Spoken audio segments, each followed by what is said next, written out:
Que a paz de Jesus esteja com todos. Meus queridos amigos, hoje é uma quinta-feira, aqui do mês de julho, né? E nós estamos juntos para darmos continuidade ao estudo das ideias e do pensamento da nossa irmã Joana de Ângeles, a respeito de como é viver na Terra, como é estar encarnado na Terra, vivendo essa turbulência da vida que se mescla entre os desafios, né? Entre as nossas fraquezas, entre as nossas fortalezas e decisão para continuar no trabalho de aperfeiçoamento. Então, nós vamos encontrar a lição de número 27, que vai trabalhar uma etapa de nosso programa de autoiluminação. E a Joana, então, ela vai dar o título a este capítulo de Decisão Necessária. Em seu programa de autoiluminação, será que você já tomou a decisão necessária, né, da sua renovação interior, conforme os ditames do Evangelho de Jesus de Nazaré?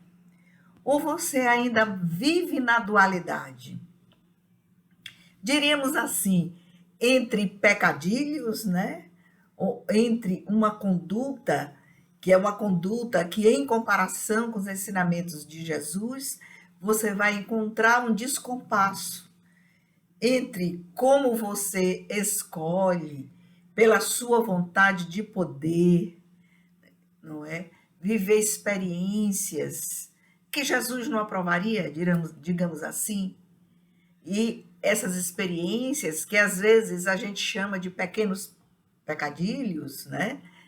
Essas experiências, elas podem ter, como nos ensina Joana de Ângeles, resultados muito nefastos para a nossa existência. Então, nós vemos como ela está aqui fazendo esse trabalho nesse capítulo, né? As desculpas da maioria de nós que dizemos assim, é muito difícil viver conforme os ensinos de Jesus.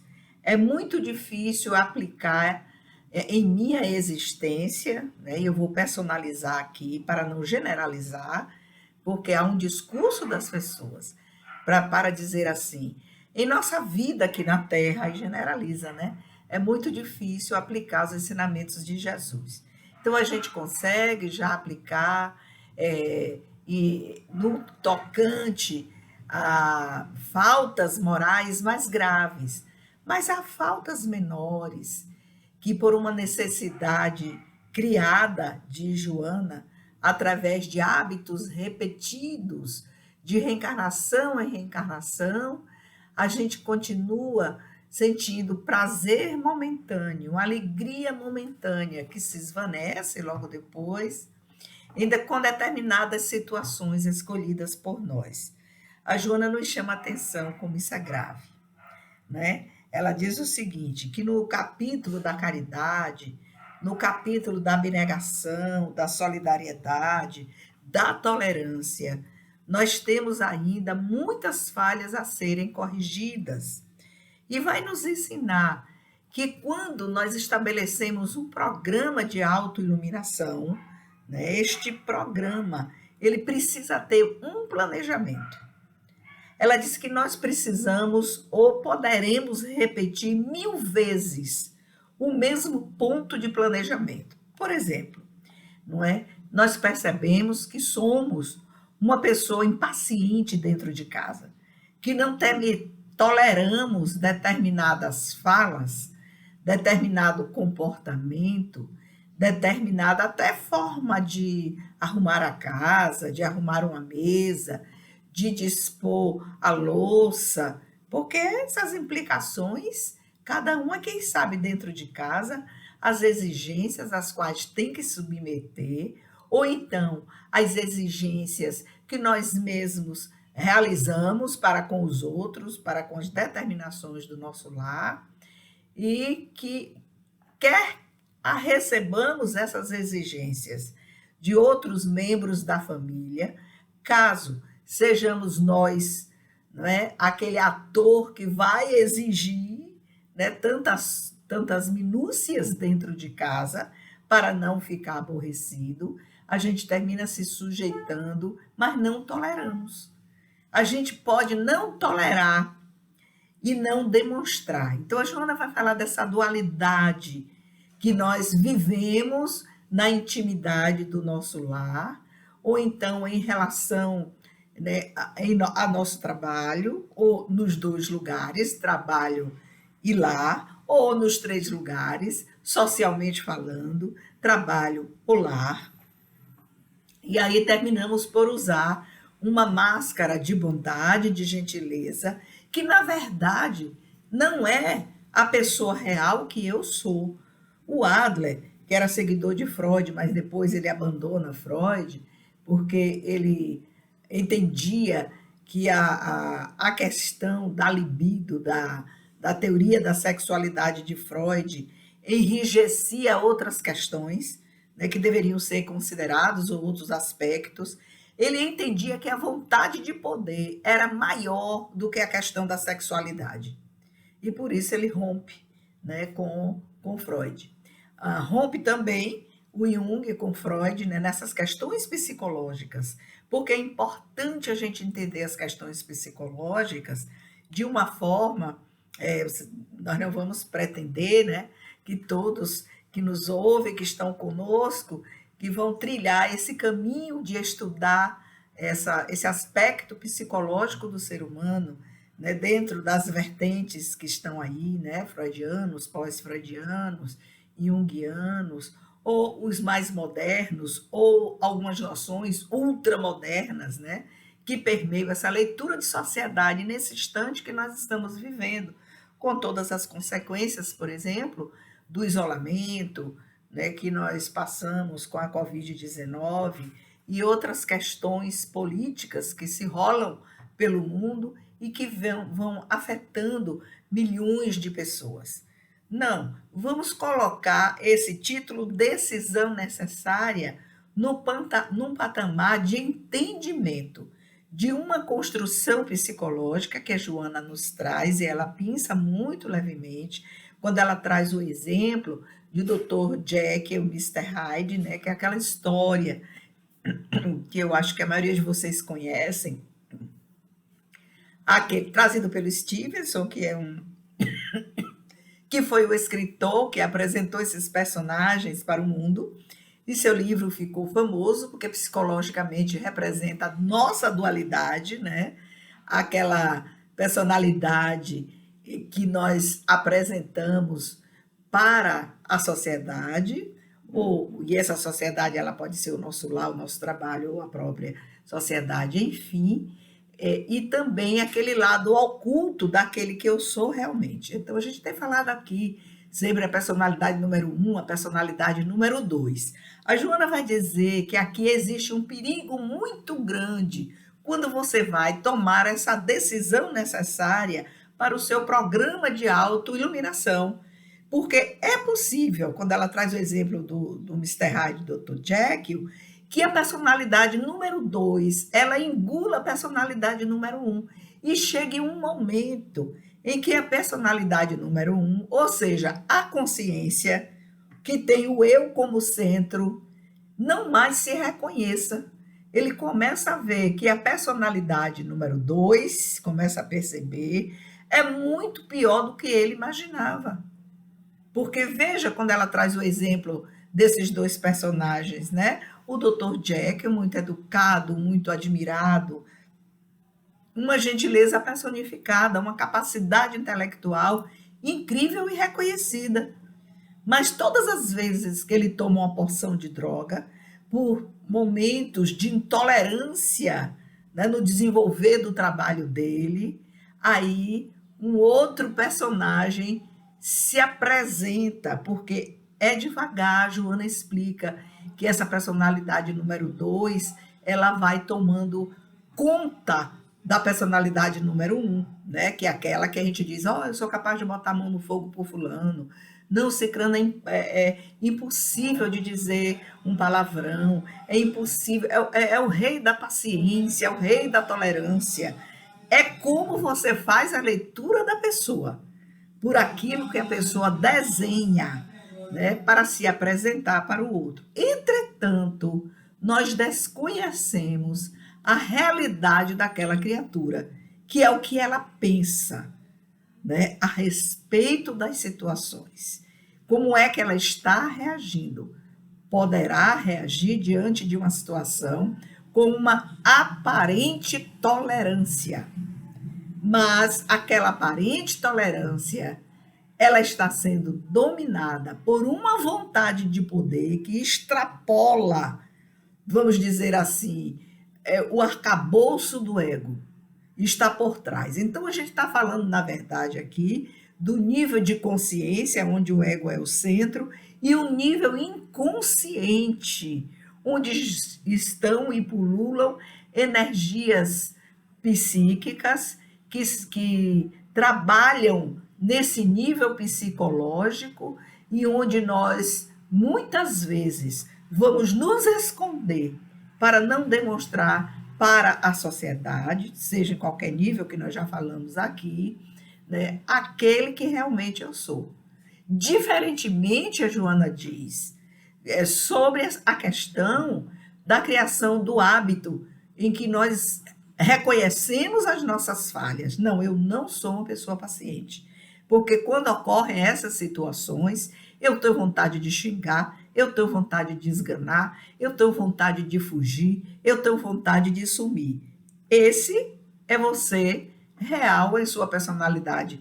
Número 2, é essa quantidade de energia que trabalha com uma certa autonomia e que vai de encontro à lógica da sua consciência, porque o ego não admite. Ele não vai admitir que você seja essa personalidade número 2.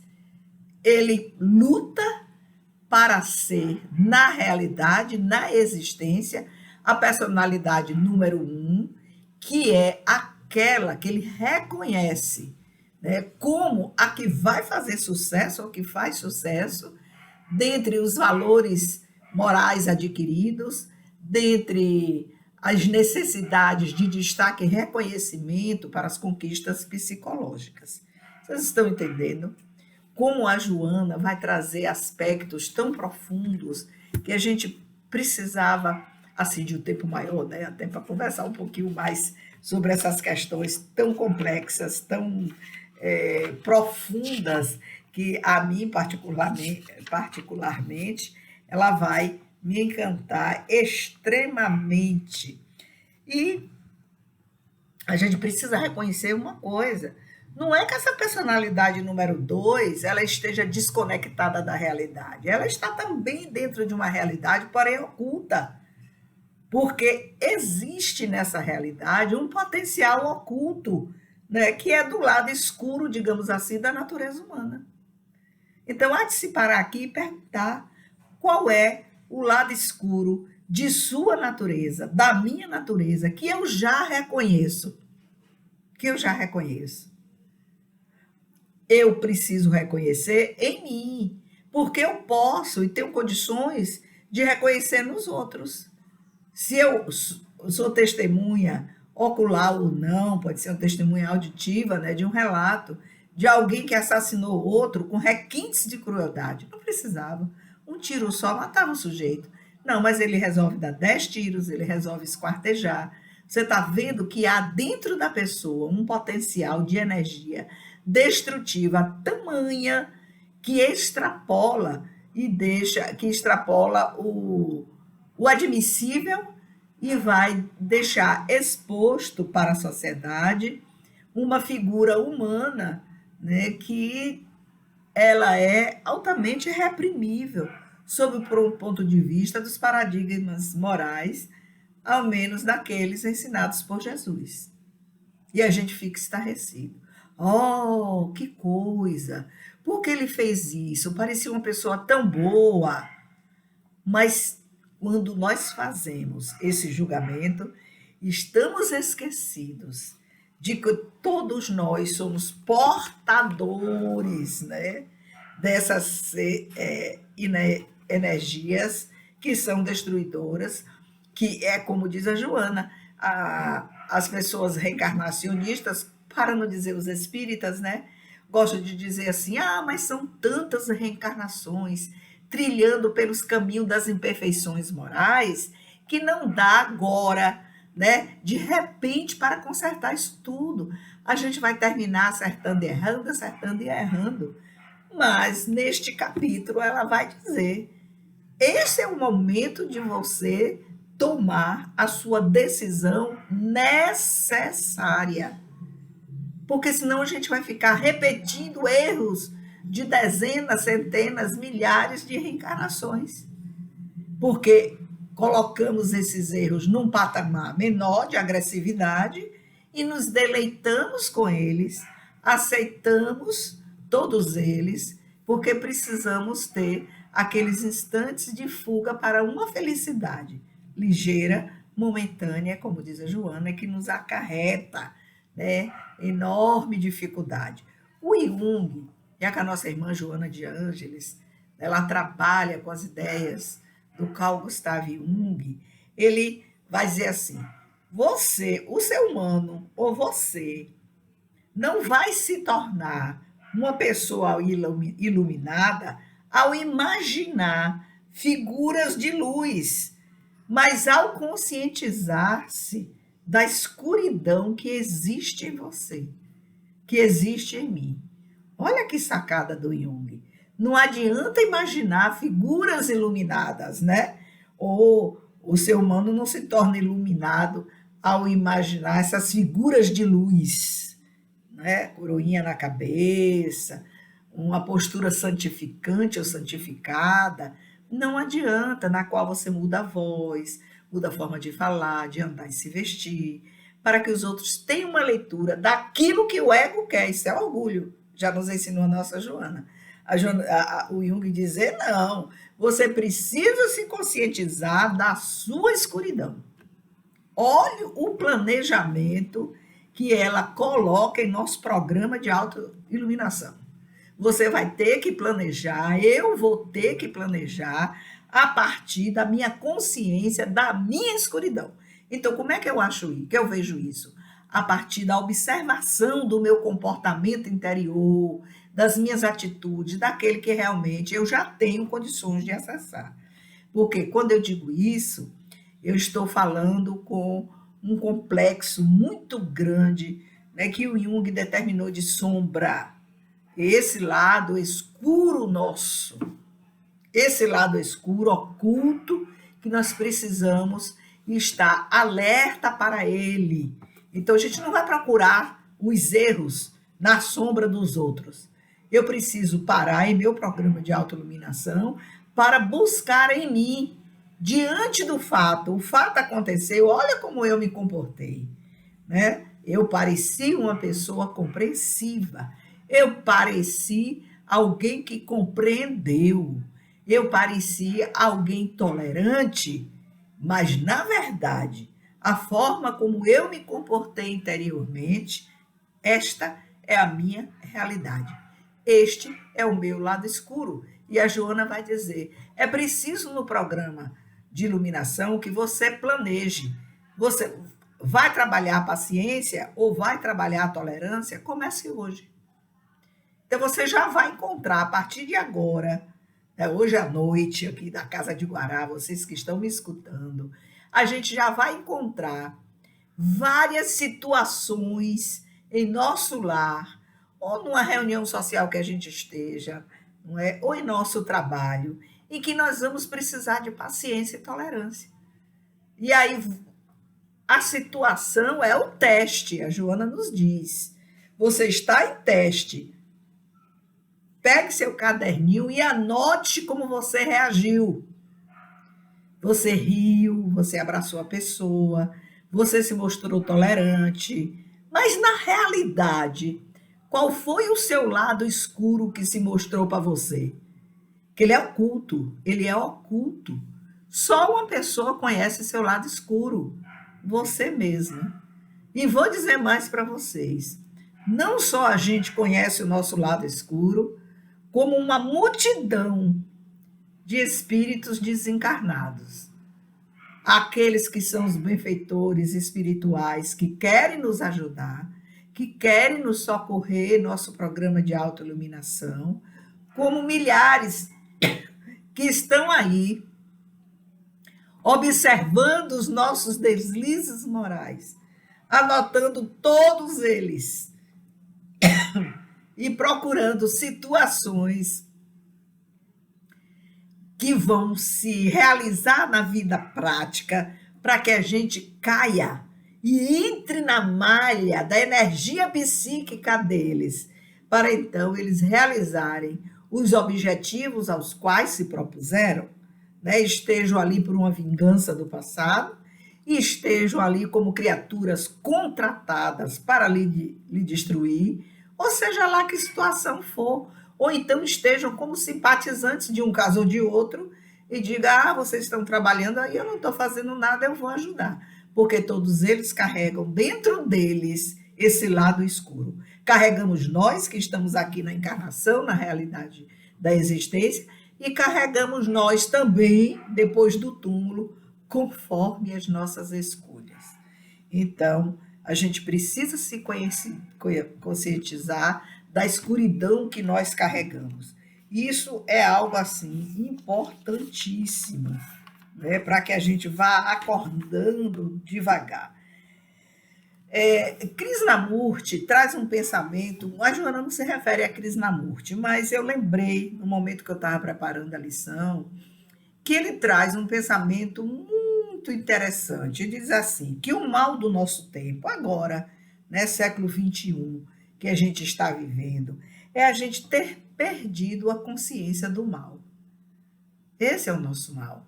Porque nós banalizamos, né? Nós banalizamos tantas coisas, né? Então a gente perdeu a consciência do mal e lutamos por pautas tão pessoais, né? Que você poderia muito bem estar vivendo nela, se foi essa a sua escolha, mas não. Cada vez o grupo da imposição, ele cresce. Eles querem, esses grupos, imputar a todos a sua forma de pensar. E aí, o que é que o Krishnamurti vai nos ensinar? Nós perdemos a consciência do mal a partir do século XX já. Ele já trabalha a partir da metade do século XX com essa perda de consciência do mal, né? O Jung vai trabalhar numa ideia também, que ele vai dizer assim, que tudo que nós ocultamos nos enfraquece.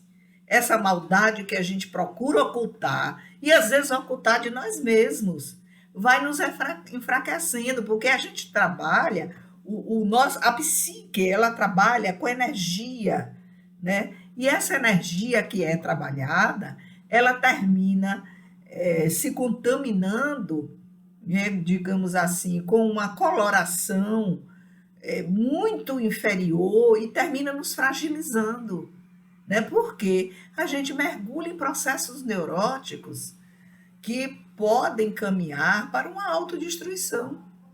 E quanto mais você esconde quem você é, se você já tem consciência do mal, ou se você ainda não tem, mas está trabalhando, mas você se enfraquece. E enfraquecendo, você adoece. Esse é o trabalho da parte inconsciente, não é? Que termina drenando as nossas energias, porque o esforço de esconder quem eu sou realmente é tão grande, né, que eu termino me enfraquecendo, não é?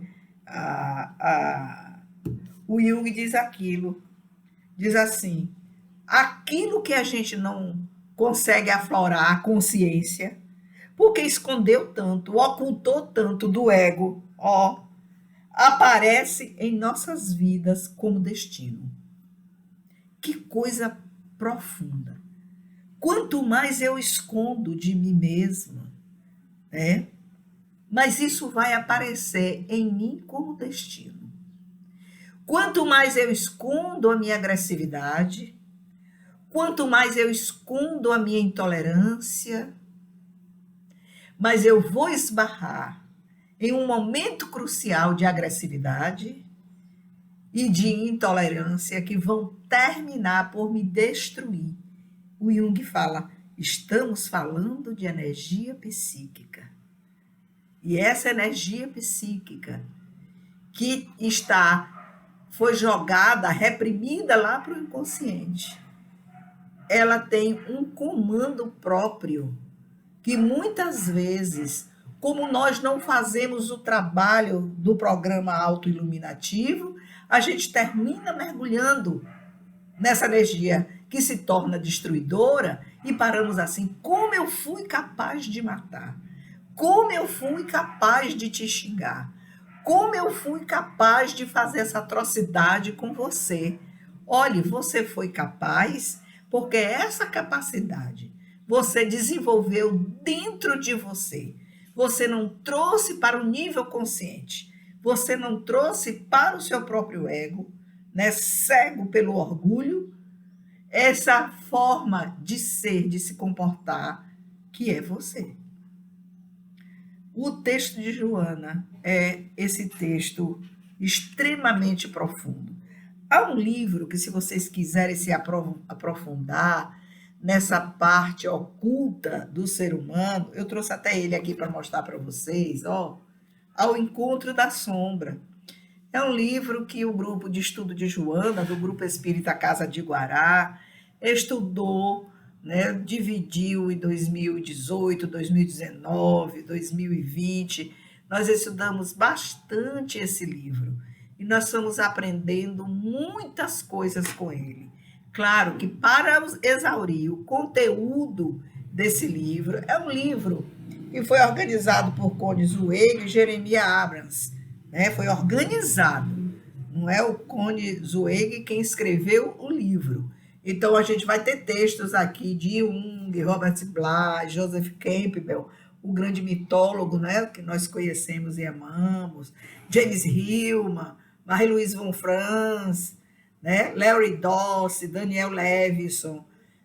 Temos aqui, eu estou dizendo os mais conhecidos, né, o Rollo May, Bruce Joy, que são pessoas que têm aí uma grande pesquisa na área dos problemas psicológicos do ser humano, né? E apontam caminhos para que a gente se torne mais leve, para que a gente se torne pessoas reais, mais amáveis, mais compreensivas, né? A Joana vai falar dessa força inibidora e desconhecida que nos toma, né? Que eu já falei, que é essa energia psíquica que nós tentamos esconder por repressão, a gente reprime lá no inconsciente, mas ela está lá viva. Basta que o fato ocorra e ela aparece. Ou então a gente reprime, esconde, porque que não quer que ninguém saiba quem eu sou na verdade. Então, o nosso exercício da noite de hoje é esse, não é? Você faz você coloca no seu planejamento, vou silenciar, não vou reagir. Aí, de repente, você vai para o teste. Todo dia a gente tem teste, minha gente. Da hora que a gente acorda até a hora que a gente dorme. E eu ainda vou mais além. A gente ainda tem o teste da noite. Tem o físico e o transcendente, né? Aí você está cansado, muito cansado. Você está dormindo ao lado de alguém que ronca. De alguém que se mexe, que fala de noite, que levanta várias vezes. E seu sono vai sendo interrompido, e você amanhece o dia num cansaço extremo. E o pequeno sono que você tem não é de descanso, você termina tendo pesadelos. Olha, o que é que você vai fazer? Ah, mas se eu for dormir num quarto separado ou na sala, vai ter briga. Olha, enfrente o ego e enfrente a situação. Porque a gente vai perdendo tanta energia, vai se enfraquecendo e pior, vai ficando em termos de energia destrutiva. Você começa nos momentos de muito cansaço, né? Muito desejo de descansar, desenvolvendo ações que não colocou ainda em prática, né? Para com o outro que está ali junto a você. Então, olha, é preciso vigiar o tempo todo. A Joana diz que é preciso a gente não desistir do amor. Ó, Joana, quando ela diz isso, não desista do amor. O amor primeiro é para com você. Não desista de se amar. Não desista. Mesmo que você precise repetir 1000 vezes aquele item do planejamento. Repita, repita, até que isso se torne um hábito. Então, que não mais lhe incomode. Tá vendo como é? A Joana diz: comece, se você tem muita dificuldade, é um conselho que ela dá, um dos, né? Comece aprendendo a solidariedade. Tire momentos, horas do seu dia para você se dedicar ao próximo, né? Seja em que área for, até na oração. Bote sua lista lá de suas pessoas, que você todos os dias, você envolve essas pessoas que já foram, ou que estão aqui em processo de adoecimento, ou que precisam de uma energia maior para desenvolver os seus objetivos. Ore por elas. Joana diz: este é um momento sublime de solidariedade. Então a gente vai seguindo. E ela diz assim: olha, não adies a tua decisão de iniciar o programa de redenção. O nosso programa de redenção não pode falhar e nem tardar. Quem ainda não começou o seu programa de redenção precisa iniciar. E esses pequenos deslizes que a gente se permite, não cabe mais. Não cabe. Porque se a gente trabalha em algum lugar em que nós doamos as nossas energias para recuperar ou melhorar a saúde dos outros, nós precisamos ter a melhor qualidade possível dessas energias, né? Para então nós trabalharmos sem que haja uma contaminação maior no momento de você liberar através dos chakras essa energia que auxilia, eu vou chamar, auxilia. A Joana diz uma coisa aqui incrível. Olha, eu estou falando para vocês são espíritas. Vocês têm conhecimento da imortalidade. Vocês conhecem o processo reencarnatório como um programa de reeducação do espírito.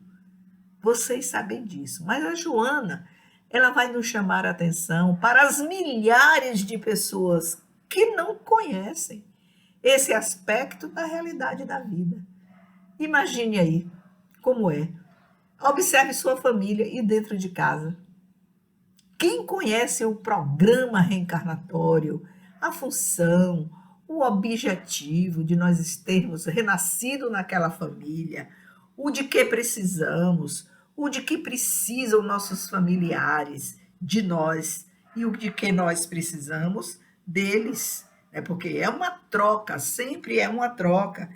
Ela diz que o desconhecimento da interferência dos espíritos desencarnados na existência humana é um terrível fator de sofrimento de toda espécie para a vida física na Terra. E eu digo para vocês, meus queridos e queridas, que mesmo tendo pessoas frequentadoras da doutrina espírita, algumas até com algumas poucas leituras ou um pouco mais, se esquecem da dimensão espiritual da qual nós pertencemos.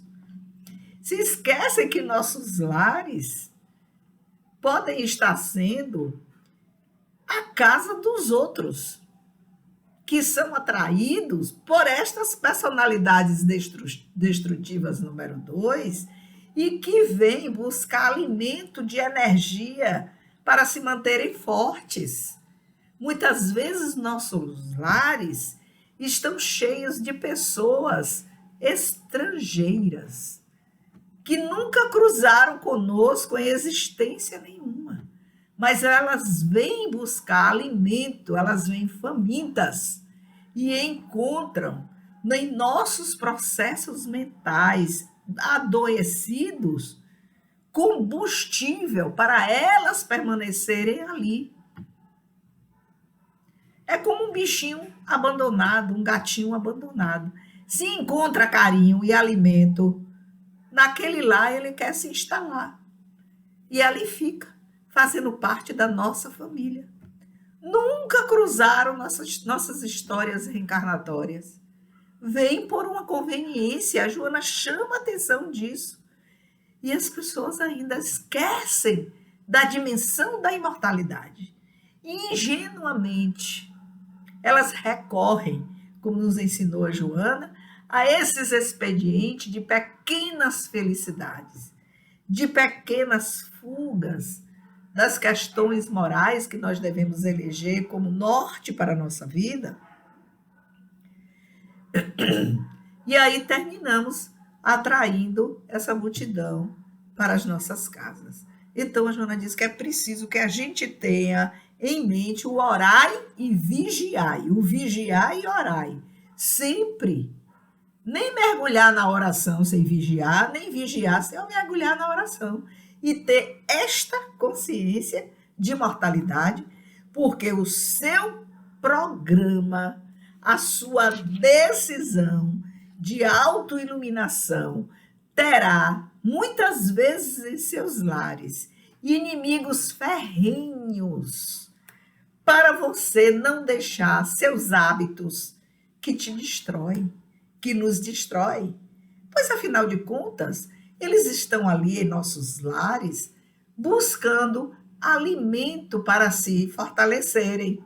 Se eu mudo o meu comportamento e a minha atitude, que a atitude é interna, eu deixo de produzir essa energia que eles querem, que é uma energia contrária aos ensinos de Jesus.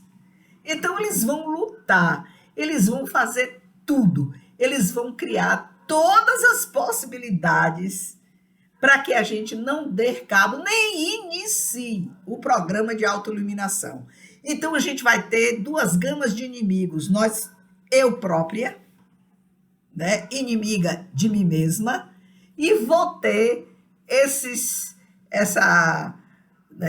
multidão que mora em minha casa. Passou de 2, já virou multidão. Né, que nunca cruzaram o meu caminho, não sei nem quem são, mas eles estão ali, atentos. Aí a Joana, orai e vigiai, e orai.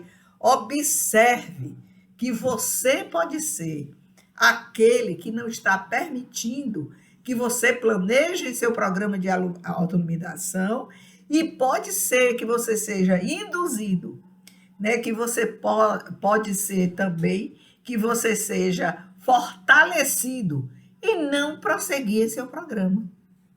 Eu lembrei de um caso rapidinho aqui para contar para vocês. A pessoa viaja, vai para uma cidade fora da sua cidade, aí se permite beber, né? E ficar embriagado, usar drogas, outras, se permite estar em lugares que mostra a dubiedade do seu comportamento sexual, se permite várias coisas, vocês sabem mais do que eu. Então, eu estou numa cidade longe, ninguém me conhece aqui, então eu vou permitir que a minha natureza destruidora número 2, ela guie os meus instintos e os meus anseios. Se o ego já tem noção disso, olha, duplicidade de responsabilidade. Se eu ainda estou vivendo naquele momento psicológico infantil ou de adolescente, eu vou realmente repetindo, e nunca vou estar sozinha. Então, a Joana, ela vai dizer o seguinte: vigia tu, porque os mortos para a verdade, eles pululam. Então, por aí estão mortos para a verdade. Que verdade é essa? A verdade da imortalidade, a vida continua. Quando chega à beira do túmulo, meu irmão, na grande passagem, é a hora da caderneta. Está aqui. Você fez ou não fez? Nem pergunta. Você vai reconhecer que realmente você fez aquilo tudo e você vai se envergonhar e vai assumir suas responsabilidades e aí vai escolher o destino que você quer. Os vivos, os cantores da imortalidade, encontram-se em nosso caminho. É o que a Joana diz, recordando aquele moço, né, que quis seguir Jesus, mas antes ele deveria ir enterrar o pai. Olha o que ele fez. Por causa de um corpo morto do pai, ele perde o amanhecer da vida feliz. né? Há uma explicação para isso, e que, na verdade, o pai tinha muitos bens, ele não estava tão somente reverenciando um corpo morto. Ele, no fundo, não queria perder a oportunidade de ser herdeiro daqueles bens. Mas, enfim, o grande julgador somos nós mesmos de nossos atos. Então, que a paz de Jesus esteja conosco, nos ajude a refletir nesse final de semana sobre essa magnífica lição, que é decisão necessária, que está aqui na 27ª lição do livro Vida Plena. Nosso livro que nós já estamos terminando daqui a 3 encontros. Acabamos de estudar esse livro e todos nós, eu e vocês, estamos felizes porque estamos deixando aí no YouTube um roteiro de estudo de mais um livro. Cabe a todos nós aprofundarmos os conselhos da nossa irmã Joana de Ângeles. Que Jesus, em sua infinita misericórdia, nos abençoe, nos dê forças para prosseguirmos.